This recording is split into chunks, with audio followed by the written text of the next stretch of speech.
si nosotros tenemos un problema, si hay un problema teológico cuando nosotros estamos leyendo la Biblia, hazte cuenta que el problema quedó con nosotros, los lectores, y no necesariamente con la Biblia. Estamos aprendiendo a leer mejor el libro de Proverbios, ¿no? Nosotros a veces no tomamos en cuenta las tácticas retóricas que utilizan o utilizaban los autores antiguos, especialmente el hipérbole. Les prometí que íbamos a hablar del hipérbole, ¿correcto? Está diciendo lo siguiente: para aprender del libro de Proverbios debemos someternos al texto, es decir, la palabra de Dios, con una disposición de humildad, dispuestos a ser obedientes a la palabra divina comunicada a lo largo del libro.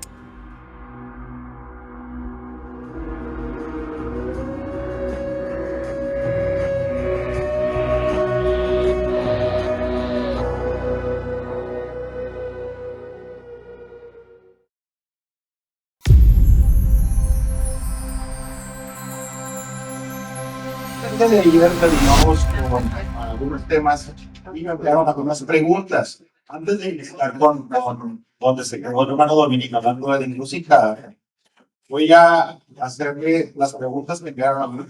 Fueron algunas. La primera dice así: ayer aprendíamos que Proverbios fue un libro compilado. Eso quiere decir que antes de que fuera compilado, ¿cómo se transmitía esa información? ¿Era de manera escrita o era de manera oral?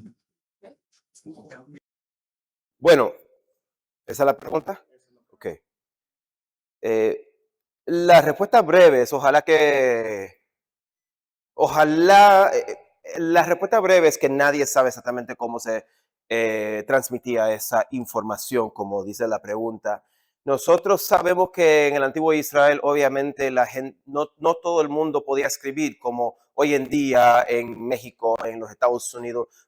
Un gran porcentaje de la población puede escribir. Pero muchos de los antiguos muchos de los miembros de la sociedad del antiguo Israel no podían escribir, solamente los escribas podían escribir. ¿Qué significa eso? Significa que muchas de las personas, podemos decir, normales, las personas como nosotros, que iban a escuchar a los escribas leer una parte de la Biblia, como nosotros vemos en el libro de Esdras, por ejemplo. Esa gente no podía escribir ni leer por su propia cuenta, que significa que ese tipo de adagios y los proverbios que nosotros vemos en el libro de Proverbios tal vez fue transmitido a través del oído y a través de como leemos en el libro de los Proverbios, los padres hablando con sus hijos. Sin embargo, había otro, podemos decir, como nivel de la sociedad, de los escribas. Los escribas podían leer y podían escribir. Era un porcentaje muy pequeño de las personas que vivían en esa sociedad, pero me atrevería a decir que las versiones formales de este tipo de adagios, especialmente los adagios que tenemos en el libro de Proverbios, fueron transmitidos a través de los escribas. Y sabemos eso, tal vez es posible que veamos lo que estoy diciendo en el mismo libro de Proverbios, en el capítulo 25, versículo 1, donde dice, y leímos esto anoche, que ese versículo dice que estos son los proverbios de Salomón, que copiaron o que fueron transmitidos o algo así, dependiendo de la traducción que tengan, los hombres de Ezequías. ¿Quiénes son los hombres de Ezequías? Bueno, pudieron haber sido los hombres cualquiera de Ezequías, pero no fue así. Es razonable sugerir que los hombres de Ezequías fueron los hombres que podían escribir, es decir, los escribas de Ezequías, y ellos transmitieron como parte de su trabajo proverbios y otros escritos del antiguo Israel. Pero estamos adivinando un poquito, porque nadie tiene una de esas máquinas para volver para atrás en la historia. Simplemente imposible saber, pero es razonable sugerir que las partes del libro de Proverbios que tenemos en el libro de Proverbios, los adagios que fueron compilados, y especialmente las secciones como Proverbios capítulos 1 a 9, que hay mucho estilo, hay mucha estructura que vamos a ver hoy, Es razonable sugerir que los escribas transmitieron eso. La siguiente pregunta. Ayer que hablaban de que ese libro fue compilado, se está pasando. En Proverbios 31 se menciona a Agur, hijo de Jaque. Puede ser que se refería a Salomón, ya que la palabra Agar en hebreo significa adquirir. Por lo tanto, se puede referir a aquel que adquiere sabiduría. A mí me encantaría saber quién preguntó esa pregunta porque no conozco la palabra en hebreo Agar. Como, ¿qué? ¿Qué es lo que? Adquirir. Adquirir. Ok, adquirir en el hebreo bíblico es kana, kof nun hei. Entonces no sé de dónde vino eso. Es posible que la persona que preguntó esa pregunta sepa una palabra que no sé. Pero, a ver. No, todavía no. No reconozco esa palabra. La palabra que esperaría yo en ese contexto sería la palabra kana, que significa adquirir o comprar o algo así. Además de eso, Agur es el nombre, no Agar. Agur sería el pasivo de la palabra Agar si fuera una palabra en el hebreo bíblico. Que no. Entonces tendría que ver esa palabra, tendría que ver mis diccionarios, tendría que estudiar esa palabra para poder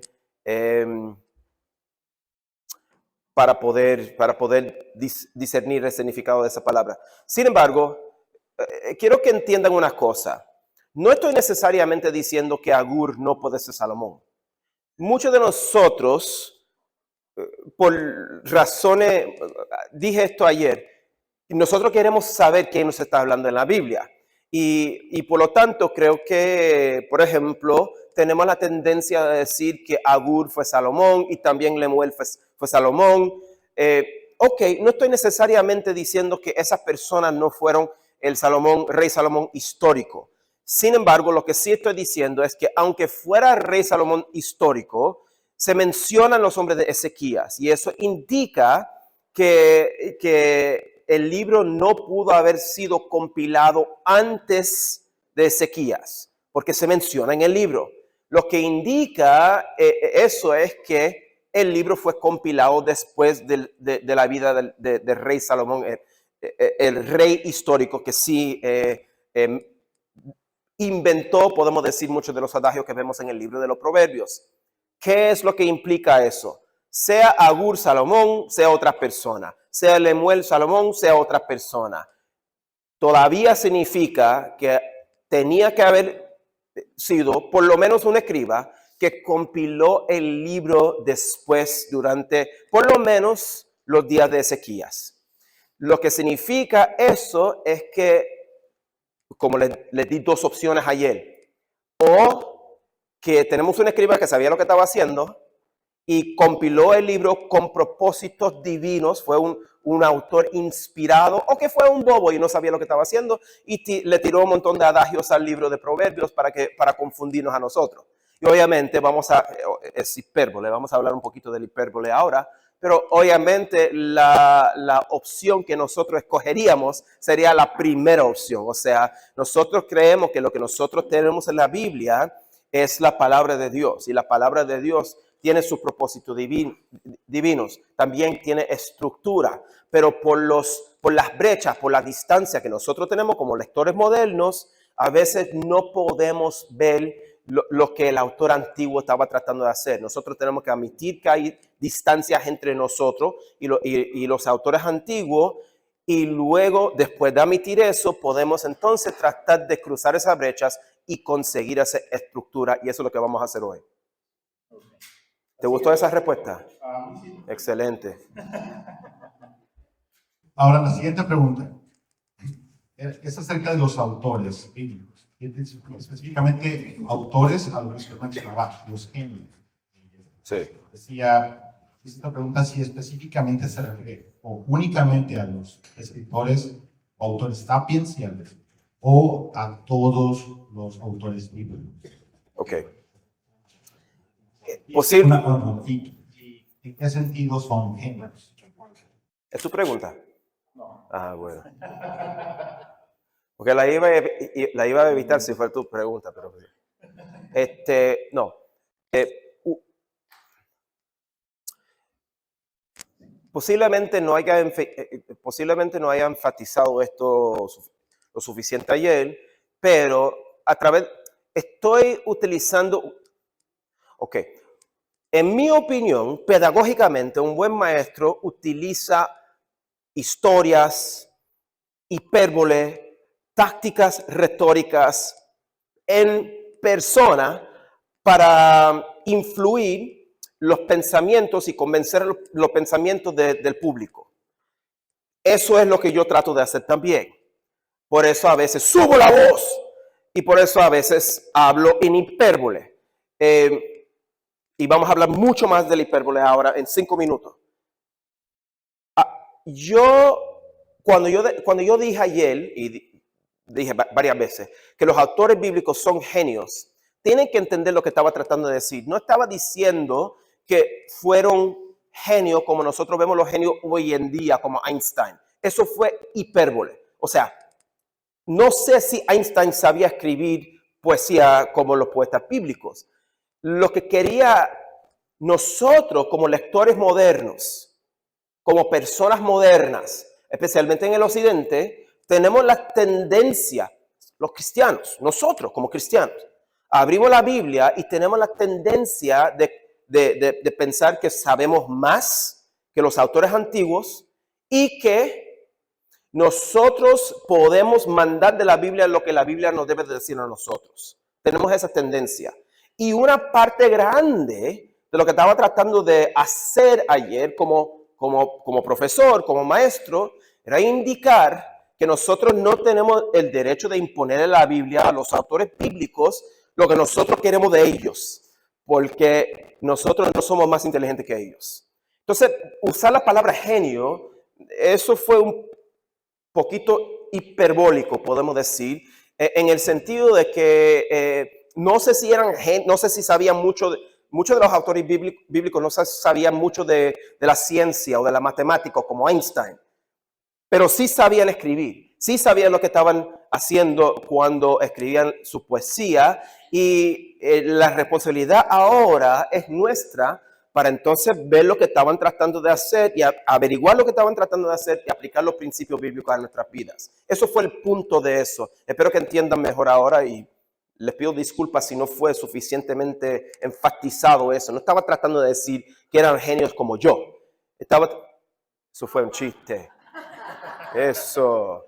Estaban tratando de enfatizar que sabían lo que estaban haciendo, que eran poetas excelentes, y ustedes vieron parte de eso ayer a través del estudio breve del paralelismo y las metáforas. Ok. La última pregunta dice. ¿Ya la última? Sí, hay más, pero vamos a ver. Hablando ayer de las traducciones y versiones, nos pregunta este hermano, ¿qué versión se apega más a las escrituras originales? Hablando de la fonética, el paralelismo, todo esto. ¿O qué versión nos recomienda? Hablé un poquito ayer de las versiones. Yo leo casi todas las versiones porque, en mi opinión, cada versión tiene su propósito. Cada comité que hace una traducción hace la traducción con un propósito. Entonces, si leemos las versiones de la Biblia, las traducciones, podemos decir las traducciones, es mejor decir las traducciones de la Biblia al español, tomando en cuenta lo que es el propósito de esa traducción, no nos vamos a decepcionar tanto con la traducción. Hay algunas traducciones que tienen que la meta del comité de traducción es simplemente comunicar en el idioma de la gente. Entonces no se apega mucho al hebreo y el arameo y el griego, simplemente porque el propósito no es necesariamente hacer eso, pero darle sentido a la gente moderna. Hay otras traducciones que se apegan mucho al original, al hebreo, al griego, al arameo y eso, pero a veces no tiene tanto sentido en el español moderno. Nosotros sabemos que hay frases, especialmente en la poesía bíblica, que simplemente no tienen sentido. A veces si estamos leyendo una traducción que se apega mucho a los idiomas originales. Entonces, tomando eso en cuenta, yo leo, cuando quiero leer una versión de la Biblia que no necesariamente se apega palabra por palabra al hebreo o al griego, yo leo la Nueva Versión Internacional, la NVI, que es, en mi opinión, una buena traducción que pone, en el español se entiende. Nuestros hijos pueden leer también esa versión de la Biblia y pueden entender el significado de la mayoría de las palabras y también la mayoría del sentido, podemos decir, de poemas de la Biblia, que es lo más difícil de traducir, porque hay tantas distancias y tantas brechas entre nosotros y las tácticas retóricas que usaban los genios, que fueron los poetas bíblicos. Cuando cuando quiero leer una versión que se apega mucho al hebreo y al griego, leo la Biblia de las Américas, que es una versión de la Biblia que es, a veces, en mi opinión, se pega demasiado al hebreo y al griego, tanto que a veces no tiene sentido en el español, pero en ciertas partes, por ejemplo, en la poesía de Proverbios, de Salmo y de Job, traduce palabra por palabra hasta no dar el sentido a veces de las metáforas y figuras de lenguaje en el hebreo. Así que y perdonen, yo sé que ha de haber una porción de las personas por aquí que leen la Reina Valera 1960 y eso es lo que leen, y no estoy diciendo que es una mala traducción, estoy diciendo que en mi opinión queda entre lo que es la Nueva Versión Internacional, que es una versión más moderna. Creo que se tradujo por primera vez en el 1984, que es de esta generación, y por lo tanto usa el idioma de esta generación. Y la Biblia de las Américas, que la meta del comité fue apegarse mucho al hebreo, el arameo y al griego. No significa que, por eso empecé mi comentario que con decir que yo leo todas las traducciones, porque no quiero decir nada negativo en contra de su traducción favorita. Simplemente quiero decir que cada traducción tiene sus propósitos y tenemos que leer esa traducción con los propósitos en mente. Ahora, si no está satisfecho con mi respuesta, está muy bien. Simplemente es posible que esté preguntando cómo debo de saber las metas de la traducción de mi Biblia. Y en el prefacio de sus Biblias, como en las primeras páginas de la Biblia, como en estas primeras páginas, las páginas que nunca leemos en ninguna versión biblia, esas páginas suelen hablar de los propósitos del comité. Entonces, si abren, por ejemplo, la Nueva Versión Internacional, en la mayoría de esas Biblias, van a ver que el comité se reunió no sé dónde en el 1984 y decidieron que iban a hacer una traducción con estas metas en mente o algo así. Hay un pequeño prefacio de 2 o 3 páginas en cada Biblia que se trata de las metas de los comités. Bueno, ¿qué tal si arrancamos un poquito con el libro de Proverbios? ¿Están listos? ¿Están ready? Como dicen los boricuas. ¿Están ready? Excelente. Estamos en Proverbios capítulo 1, después de haber pasado 3-4 horas juntos anoche, todavía estamos en Proverbios capítulo 1, pero vamos a arrancar con este libro y vamos a cubrir, no versículo por versículo, pero sección por sección, Proverbios capítulo 1 hasta el capítulo 31. Vamos a terminar eso hoy por la tarde, esta sección hoy por la tarde. Bueno, anoche cubrimos, después de haber hablado del paralelismo, de la metáfora, de la necesidad de tener una buena hermenéutica, empezamos a leer el libro de Proverbios y cubrimos lo que yo estaba llamando el prefacio del libro de Proverbios.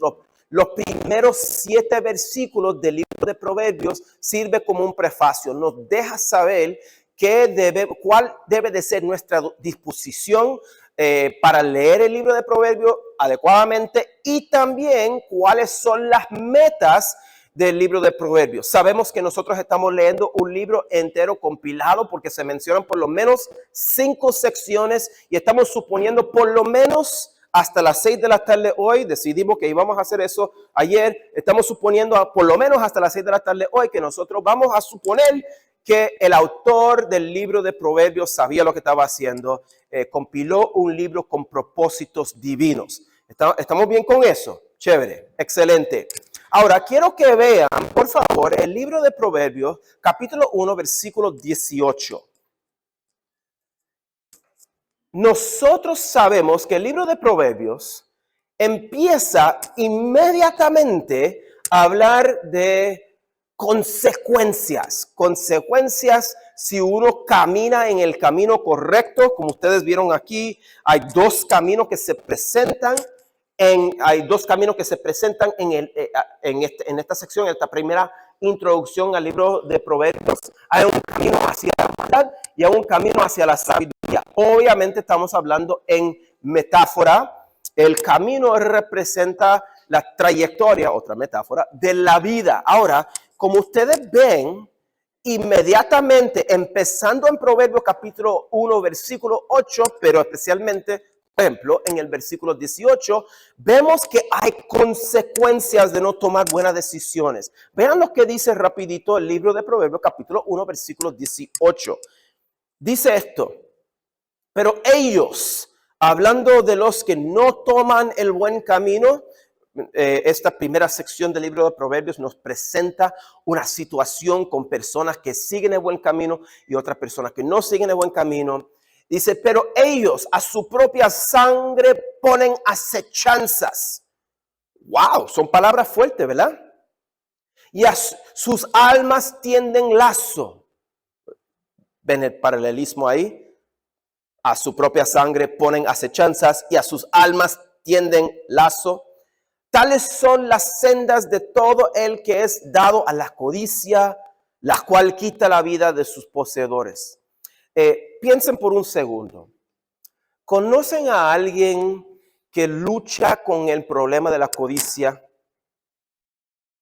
O que es una persona, pues, que roba de otras personas, especialmente de los pobres. ¿Conocen a alguna persona que sea como esa persona?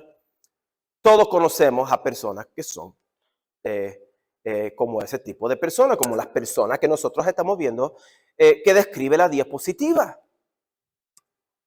Dado a la codicia. ¿Cuál es la consecuencia, de acuerdo a este proverbio, si uno está, podemos decir, dado a la codicia? Se muere. ¿Ven eso? Eso es lo que dice el libro de Proverbios. Ok. ¿Quién por aquí, simplemente una pregunta, y piensen en esto, ok? ¿Quién por aquí se va a morir? Ok.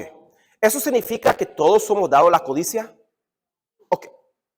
¿Conocen a personas dadas a la codicia? ¿Esas personas se han muertos o siguen vivos? Y esas personas, una preguntita más, ¿y esas personas sufren las consecuencias hoy en día por sus pecados? Pues entonces el libro de Proverbios no aplica. Porque parece prometer, parece decir, la palabra, ¿verdad?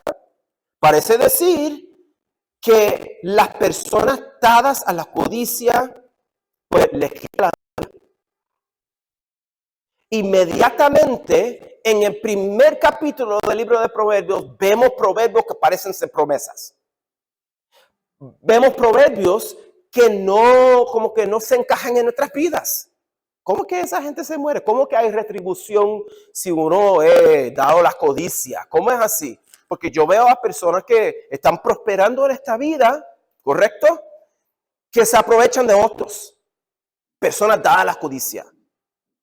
Que siguen bien, tienen casotas, ¿verdad? Y lo que nosotros tenemos, bueno, la pregunta es, ¿cómo debemos interpretar estas graves consecuencias? Las graves consecuencias que presenta el libro de Proverbios, tomando en cuenta que la mayoría de las personas que toman malas decisiones en nuestros días no se acaban muriendo en el momento. Todos nos vamos a morir. Podemos decir que la muerte es una consecuencia por nuestra codicia.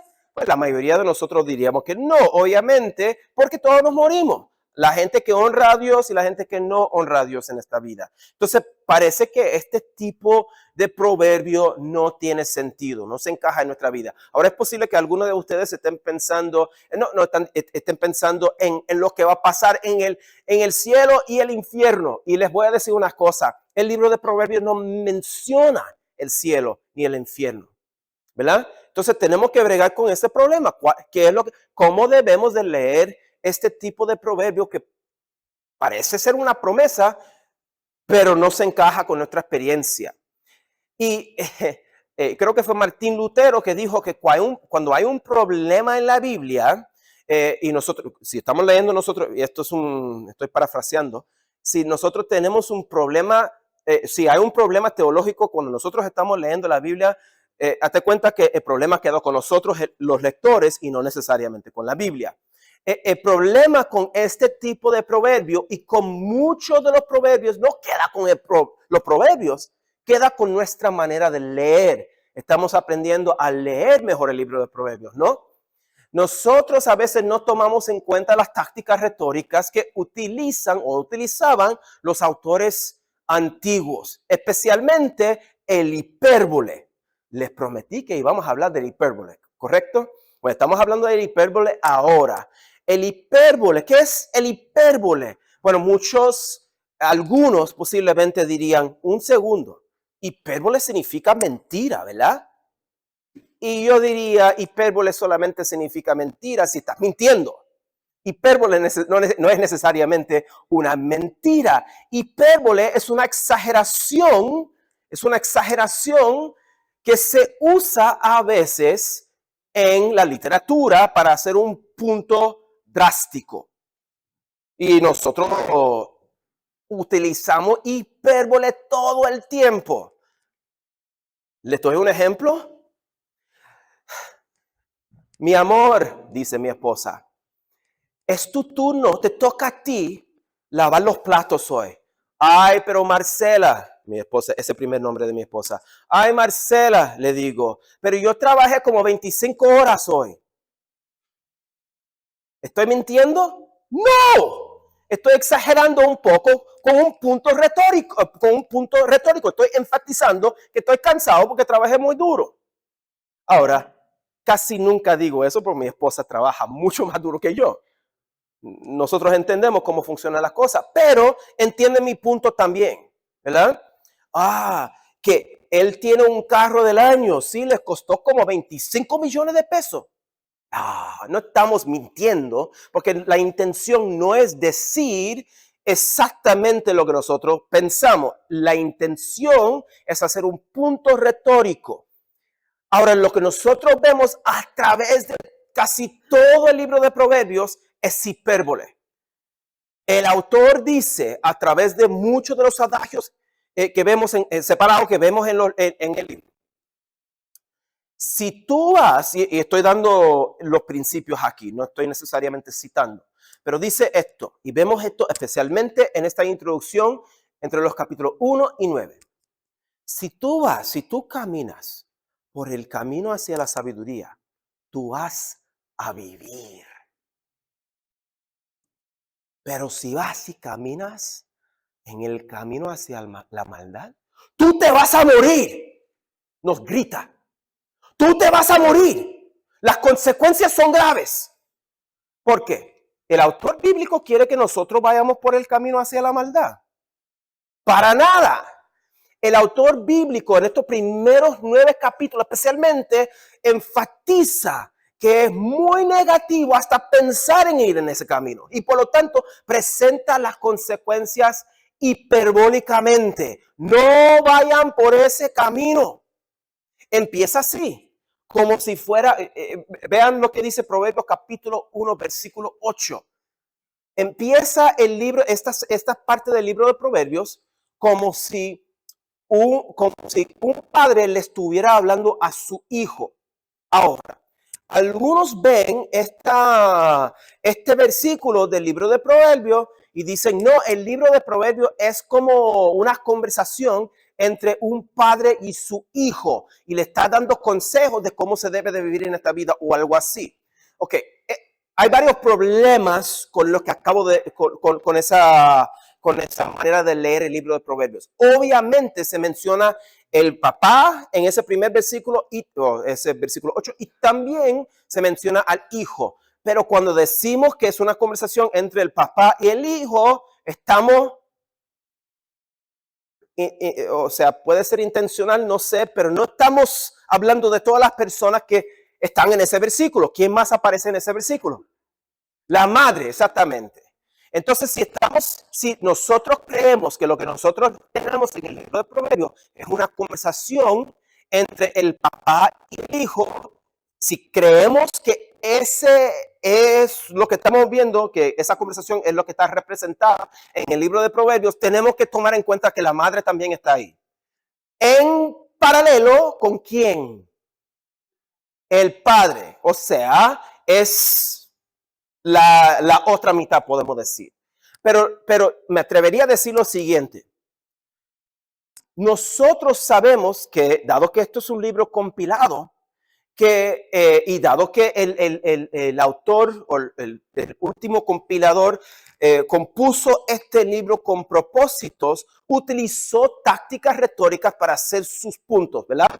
Una de las tácticas retóricas que acabamos de hablar de esto es el hipérbole, pero también vemos el paralelismo, vemos la metáfora, vemos otras imágenes, vemos el acróstico, y vamos a hablar de esto hoy por la tarde, lo que es un acróstico y eso. Hay varias tácticas retóricas para hacer los puntos en poesía. Pero si estamos considerando todas las cosas de las cuales hablamos ayer, las tácticas retóricas y la poesía y todo eso, podemos también entender que esto es una táctica retórica. El padre, la madre, los padres, podemos decir, son figuras de ¿qué? Autoridad, exactamente. ¿Quién es el hijo? ¿Se identifica el hijo en este libro? No. Entonces, el primer versículo de la introducción del libro de Proverbios, Proverbios capítulo 1, versículo 8, dice, bueno, simplemente lo voy a leer. Hijo mío, presta atención. Y luego dice, no descuide la instrucción de tu madre. ¿Quién es el hijo? El lector. Exacto. Gracias. Excelente. Están aprendiendo algo. El lector, exactamente. Entonces, ¿qué tal si nosotros empezáramos a leer el libro de Proverbios como niños escuchando de una autoridad? Ahora, es posiblemente, no estoy 100% seguro de esto, pero posiblemente era posible en un contexto histórico que no tenemos todavía, que un papá en algún momento le haya dicho este tipo de cosas a uno de sus hijos. Es posible. Pero dado que el libro no está compuesto como una narrativa, no podemos discernir si lo que estamos viendo en este tipo de poesía es histórico. Ahora, quiero que tomen bien lo que estoy diciendo. No estoy diciendo que la Biblia no es un libro histórico. No estoy diciendo eso. De hecho, yo creo que todos los detalles históricos de la Biblia son detalles 100% históricos, y lo que la Biblia dice que pasó en la historia, verdaderamente pasó. Creo en todos los detalles de la Biblia, los detalles históricos. Pero lo que yo quiero decir es que, ¿qué tal si estamos buscando historia donde el autor no quería comunicar historia? Vamos a tener teología un poco rara, ¿verdad? Como si estamos buscando lenguaje literal donde hay metáforas. Vamos a concluir que Dios tiene el cuerpo de un pájaro, como anoche hablamos de eso, ¿no? Entonces, el hipérbole que empieza en esta primera sección, o sea, en esta primera sección vemos que el autor del libro empieza a utilizar hipérbole para comunicar sus puntos, para desanimar a los lectores, para animar a los lectores a alejarse del camino que te lleva hacia la maldad. Presenta estos dos caminos. Y esto es lo que quiero decir con la encrucijada en el camino. Encrucijada en el camino es una metáfora, otra metáfora que estoy presentando este autor, no el autor del libro de Proverbios, pero este que se llama Dominique Hernández. Es una bifurcación en el camino, es una metáfora que indica que nosotros como lectores tenemos que tomar una decisión en relación con las opciones presentadas. Los primeros 9 capítulos del libro de Proverbios nos presentan 2 opciones. Así vemos esta estructura. Esas 2 opciones se presentan presentemente cíclicamente, que es algo que pues cuando yo veía el libro de Proverbios con un montón de piezas de rompecabezas tiradas ahí en una mesa, yo jamás podía ver esto. Pero cuando me senté con el libro de Proverbios por un año y simplemente leí el libro de Proverbios, leí el libro de Proverbios todos los días por un año, me di cuenta, wow, el autor nos está presentando 2 caminos aquí. Y estos son los 2 caminos. El camino hacia la vida y el camino hacia la muerte. Ahora, cuando digo el camino hacia la muerte, no estamos hablando de la muerte literal. De hecho, me atrevería a decir que en el libro de Proverbios, ni siquiera estamos hablando de la muerte espiritual. En el libro de Proverbios estamos viendo una táctica retórica del autor, hipérbole. Si tú vas por ese camino, tú te vas a morir. Nos está desanimando ir por ese camino, o caminar por ese camino. Es imposible caminar en un camino hacia la maldad. Ese camino hacia la maldad simplemente no existe. Pero nuestra intuición, lo que está por aquí, como que en nuestro corazón, que se conecta a nuestras mentes y nos ayuda a entender cosas sin explicación, eso se llama intuición. Nuestra intuición ya sabe eso, porque ¿sabe qué? No creo que haya en ninguna ciudad por aquí en México un camino que se llama el camino hacia la maldad. ¿Correcto? Bueno, no sé, pero en Hermosillo por lo menos no hay, ¿verdad? Ok, hay un camino que se llama el camino hacia la vida. Es posible, eso suena un poquito, la vida. Eso suena un poco más, podemos decir, razonable, pero esos caminos no existen como caminos literales. Ahora, esto es lo que es interesante. Ya hablamos de lo que es la metáfora ayer. Y ya ustedes están súper acostumbrados de hablar de lo que son metáforas. Ok, un camino, una vereda, puede significar o puede ser una imagen de la vida de alguien, ¿verdad? La vida de alguien se presenta como que en términos de una trayectoria. Entendemos eso. Si alguien te dice, no vayas por ese camino o vas a sufrir las consecuencias, tú sabes que no están hablando de un camino de verdad, pero que están hablando de una trayectoria de vida, un estilo de vida, ¿correcto? O que ese camino te va a llevar a lo bueno o algo así. Sabes que no hay un camino literal que te lleva a lo bueno, sin embargo, estamos hablando de una trayectoria, un estilo de vida, ¿correcto? Lo que es interesante en el libro de Proverbios y lo que confunde a muchos, en mi opinión, es el hecho de que el autor es, listos, hipérbole, un genio. Y lo que el autor hace en estos primeros 9 capítulos es que utiliza la metáfora del camino o la vereda y luego cambia la metáfora a una imagen de una mujer. O sea, presenta una metáfora, el autor, y luego presenta una mujer para representar los 2 caminos. Les explico un poquito más. Vamos a hablar un poquito más de lo que son las metáforas de las veredas o del camino. Por ejemplo, Proverbios capítulo 4, versículo 11 dice lo siguiente. Por el camino de la sabiduría te he encaminado. Es el padre hablando con el hijo. Por el camino de la sabiduría. Hipérbole. Ahora, se van a cansar de esto, pero la razón por la cual sigo diciendo es hipérbole, porque nosotros, a veces simplemente no tenemos no tenemos la tendencia de identificar metáforas, y cuando identificamos las metáforas, a veces las identificamos con nuestra intuición y es importante, si estamos discerniendo algo intuitivamente, simplemente decir lo que estamos discerniendo, porque en ese caso podemos entonces hablar de la metáfora y tratar de reconocer dónde aparece esa metáfora en otras secciones del libro. Entonces, por eso sigo diciendo, no hay un camino de la sabiduría, literal. Pero el Padre aquí dice, por el camino de la sabiduría te he encaminado. Y luego el paralelismo semántico. Por veredas derechas te he hecho andar. Ahora vean esto, simplemente voy a enfatizar un poquito de lo que enseñé ayer. Por el camino y por veredas. ¿Ven eso? De la sabiduría, por el camino de la sabiduría, por veredas derechas. Te he encaminado, te he hecho andar. Entonces el español todavía preserva ese tipo de paralelismo que nosotros vemos en el hebreo bíblico.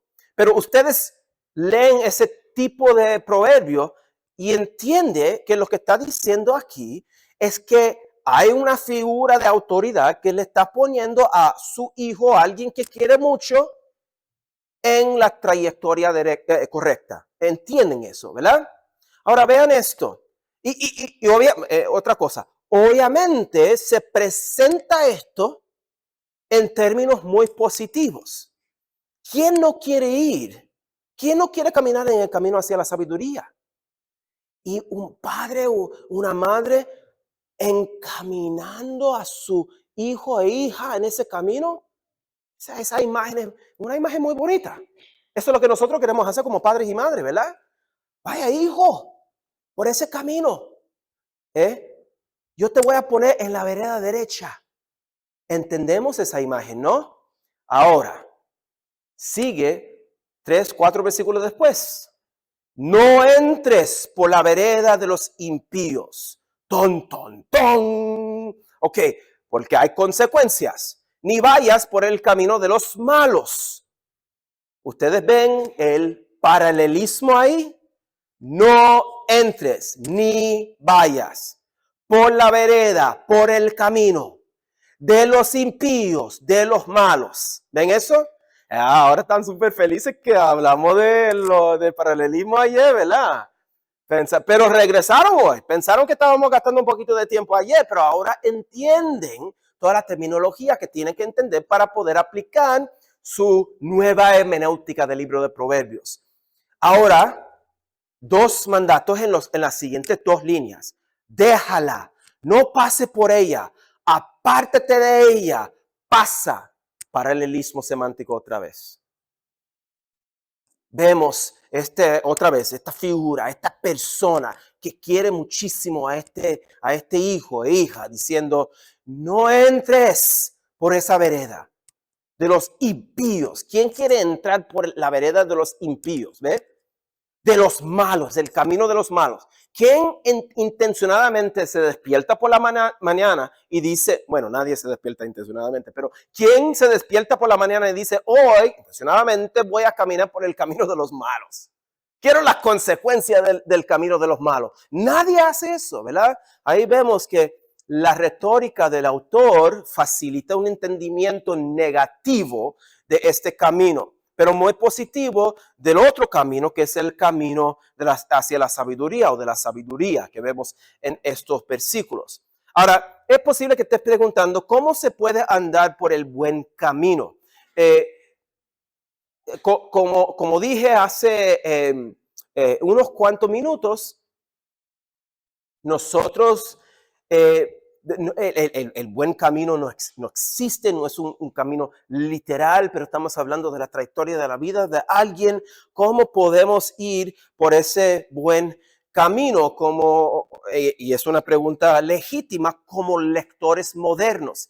Y lo que nosotros vemos como que al principio también del libro de Proverbios es que el libro de Proverbios nos presenta una manera o la manera de andar por el buen camino. Pero esto es lo que pasa. A veces sacamos estas instrucciones que nos enseña el libro de Proverbios fuera de su contexto, la introducción del libro de Proverbios, y memorizamos solamente estos versículos cuando en sus contextos nos están tratando de indicar cómo es que se van por el buen camino. ¿De cuál versículo estoy hablando? Vean esto. Fíjate de Jehová, de todo tu corazón. ¿Quién sabe esto? Todos tienen estos versículos memorizados, ¿verdad? Desde que tenías como 6 años. Fíjate de Jehová, de todo tu corazón, y no te apoyes en tu propia prudencia. Ahora hay que pausar por aquí por un segundo. ¿Se acuerdan? Yo creo que ayer, durante la primera sesión, que hablé de que es totalmente necesario, que el libro de Proverbios en su prefacio nos indica que uno tiene que ser humilde para aprender del resto del libro. ¿Se acuerdan de eso? Vean lo que dice esto. De todo tu corazón. No te apoyes en tu propia prudencia. Tiene que ser humilde. Reconócelo a Él, es decir, Dios, en todos tus caminos, y Él enderezará tus veredas. ¿Ven eso?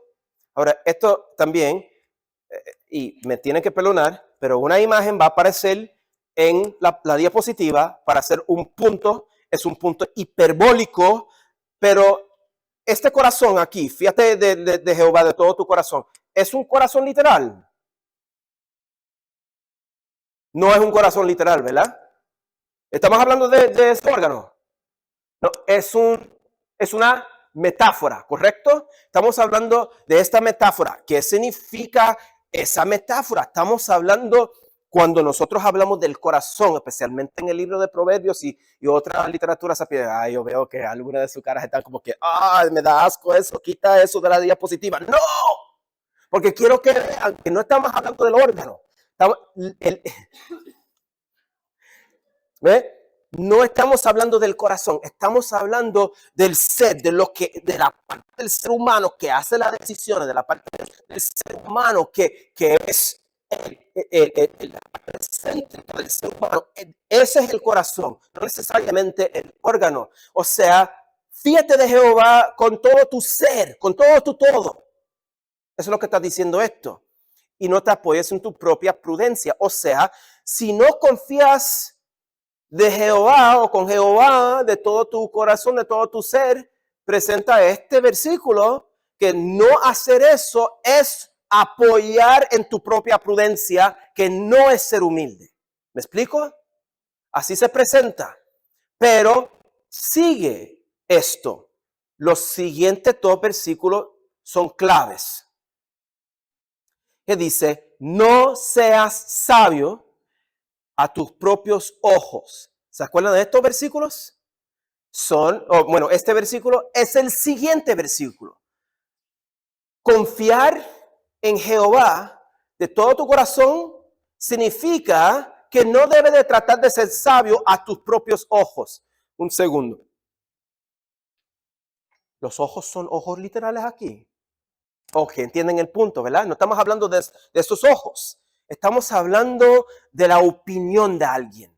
Si tú eres sabio en tu propia opinión, tú no eres una persona humilde. Tú no vas por el camino hacia la sabiduría. Punto y aparte. Si tú crees que tú puedes hacer todo esto sin aprender de Dios, no vas a aprender de Proverbios.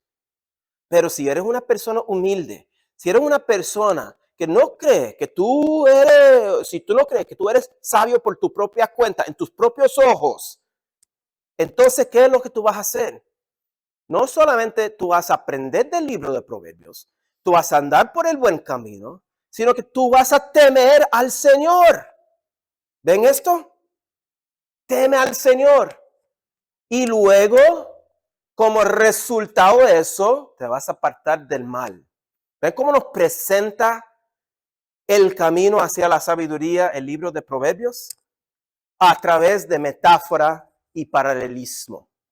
Muchos de nosotros entendemos algunos de estos versículos con nuestra intuición, pero como les acabo de decir hace unos cuantos minutos, es muy, muy importante decir en lenguaje no figurativo lo que ya sabemos, porque de esa manera podemos ir buscando otras imágenes y metáforas parecidas para seguir el hilo de lo que está tratando de comunicar el autor. Y en esta sección, en esta primera sección, el autor está diciendo lo siguiente: para aprender del libro de Proverbios debemos someternos al texto, es decir, la palabra de Dios, con una disposición de humildad, dispuestos a ser obedientes a la palabra divina comunicada a lo largo del libro. Esto es lo que nos está enseñando el autor del libro de Proverbios al principio del libro, en la introducción. Pero todavía tenemos que hablar un poquito de esta encrucijada en el camino, los dos caminos. Ok, vemos estos dos caminos presentados al principio del libro. Y luego, casi inmediatamente, vemos retratos de dos mujeres. La señora sabiduría y la señora insensata, la mujer insensata. Entonces, les tengo una pregunta. ¿Quiénes son estas mujeres? ¿Cuál es el propósito de retratar a estas mujeres de esta manera en Proverbios capítulo 1 y 2? Es como que si el autor del libro de Proverbios como que se confunde, empieza hablando en el capítulo 3 de cómo podemos seguir al Señor con todo nuestro corazón y no ser sabios en nuestros propios ojos y esto y lo otro, y luego en el capítulo 4, como leímos, habla de veredas y caminos y todo eso, y de repente capítulo 5, 6, 7 como que se confunde y empieza a hablar de estas dos mujeres, la señora sabiduría, la señora insensata. Y a veces tenemos la tendencia cuando leemos esto, si no tomamos en cuenta que el libro de Proverbios es un libro poético, podemos hacer el gran error de tomar una de estas dos mujeres como una mujer literal. Nadie por aquí diría que la señora sabiduría es una señora literal.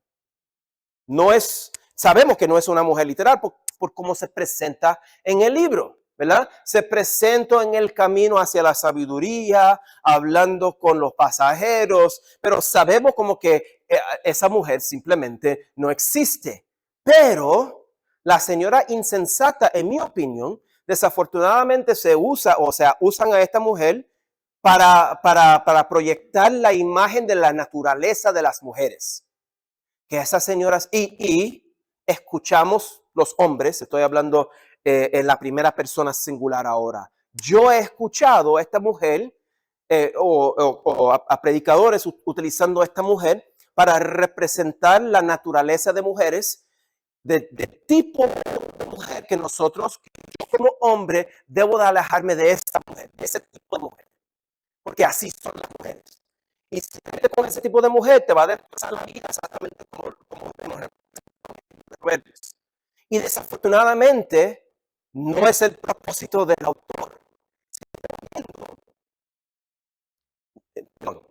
Afortunadamente, no es el propósito del autor. Porque como hemos estado viendo, estamos viendo dos caminos, dos estilos de vida, dos trayectorias. Luego, lo que hace el autor, y esto es importante, súper importante, utiliza otra táctica retórica para enfatizar su punto, que se llama la personificación. Estas mujeres son personificaciones de los dos caminos. Si nosotros vemos las consecuencias de ir por los dos caminos o las dos veredas, entonces reconocemos también que la señora sabiduría es una personificación de lo que es ir por el camino correcto, que te lleva a la vida, que te lleva más cerca a tu Dios. Así se presenta en el libro de Proverbios, especialmente en estos primeros 9 capítulos. Pero la señora insensata es la personificación del camino que te va a llevar a la muerte. Hipérbole. Ella te va a llevar a la muerte. No es una mujer de verdad, no es una mujer real. Es una personificación de una trayectoria totalmente negativa. Teme al Señor, no vaya por ese camino. Teme al Señor, no vayan por ese camino. Me estoy poniendo demasiado carismático, ¿verdad? No vayan por ese camino, por eso nos está gritando las páginas del libro de Proverbios. No vayan por ese camino. Ustedes entienden con su intuición qué tan malo es el camino de la señora insensata. No es que sea una mujer de verdad, es porque todos sabemos que una mujer como esa, si fuera real, llevaría a todos, a su propia familia, a su esposo, a los hombres, no sé, a la maldad. No vayan por ese camino, ¿verdad? Pero tiene que tomar en cuenta que todos también entendemos que si hubiera una mujer como la señora Sabiduría, nos llevaría a una relación más cerca con nuestro Señor, con nuestro Dios, nos llevaría a la sabiduría, a la vida, a todo lo bueno, a la prosperidad, no necesariamente económica, pero también espiritual, ¿verdad? Entendemos esas imágenes. No son reales, son personificaciones de estas dos trayectorias. Ahora, les mencioné hace, ya media hora, 40 minutos, que estas dos opciones se presentan cíclicamente. ¿Qué es lo que quería decir con esto? Bueno, vean por favor la siguiente diapositiva y ustedes van a ver que vemos en el libro de Proverbios, en estos primeros 9 capítulos, que como ven a la izquierda, la señora Sabiduría o el camino correcto, el camino o la trayectoria, la buena trayectoria, se presentan en esos versículos. ¿Ven? Y cíclicamente se presenta la otra opción, la señora insensata, en los otros versículos que ven a la derecha de la diapositiva. Se presentan esos dos caminos y simplemente para que tengan otra diapositiva visual, una ayuda visual, ven que la señora Sabiduría se presenta en esos versículos. Yo no sé por qué escogí esa imagen, honestamente. Parece que es muy sabia esa mujer, no sé. No sé cómo se ve una mujer sabia, porque, pero lo que nosotros sí sabemos, aunque no podamos necesariamente ver la foto o la imagen de esta mujer, que todo de esta mujer, todo lo que presenta esta mujer, es como se presenta esta mujer, todo es en términos positivos.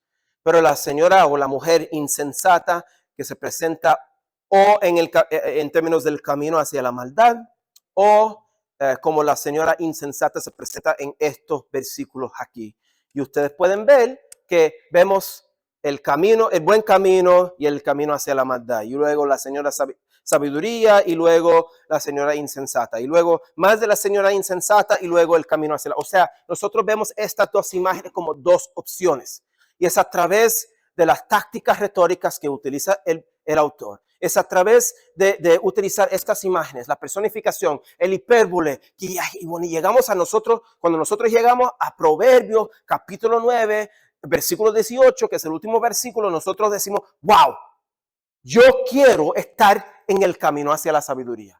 No quiero el camino hacia la maldad. Yo no quiero compañerismo con la señora insensata. Me va a destrozar la vida. No que fuera una mujer, no es que sea una mujer real, es que reconocemos que así se presenta como alguien que me va a destrozar la vida. Quiero compañerismo con esta señora Sabiduría que queda en el camino hacia la sabiduría. Pero ¿cómo es? ¿Cómo es que yo puedo estar en el camino correcto? Bueno, es a través de no ser sabio a mis propios ojos, en mi propia opinión. Es a través de temer al Señor y es a través de poco a poquito obedecer la palabra de Dios. En el contexto del antiguo Israel fue la ley, la Torah. En nuestro contexto es un poco más amplio, pero es a través de obedecer, eso es lo que lleva en común, ¿verdad? Obedecer, o sea, seguir la palabra del Señor en el contexto del antiguo Israel. Y en nuestro contexto se ve un poco diferente, pero lo que lleva en común es la obediencia, ¿correcto? Así es como nosotros vamos por el camino correcto. Entonces, los primeros 9 capítulos del libro de Proverbios nos presentan dos caminos. Nos presenta, de hecho, una encrucijada en el camino. Nosotros tenemos que escoger por cuál camino vamos a caminar. Tenemos que escoger con cuál mujer vamos a tener compañerismo.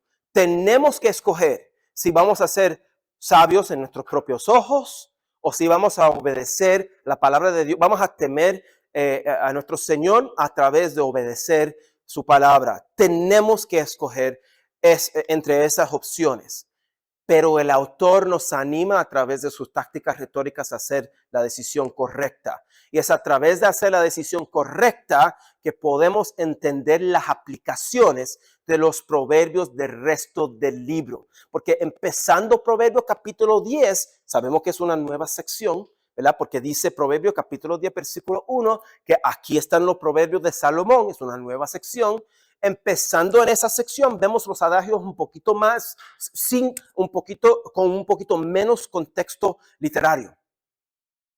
Y esos adagios nos presentan diferentes situaciones. Y para poder hacer una decisión con respecto a los adagios en los que se presentan en los capítulos 10 a 30, tenemos que haber hecho una decisión con respecto a cuál camino vamos a seguir. Y con eso llegamos a la conclusión de la introducción del libro de Proverbios. Ya cubrimos el prefacio, los primeros 7 versículos, ya cubrimos la introducción, los primeros 9 capítulos, y durante nuestra siguiente sección, que va a empezar a las 10:30, vamos a seguir con la aplicación de los proverbios, los adagios separados que nosotros vemos entre los capítulos 10 y 30. Nos vemos a las 10:30.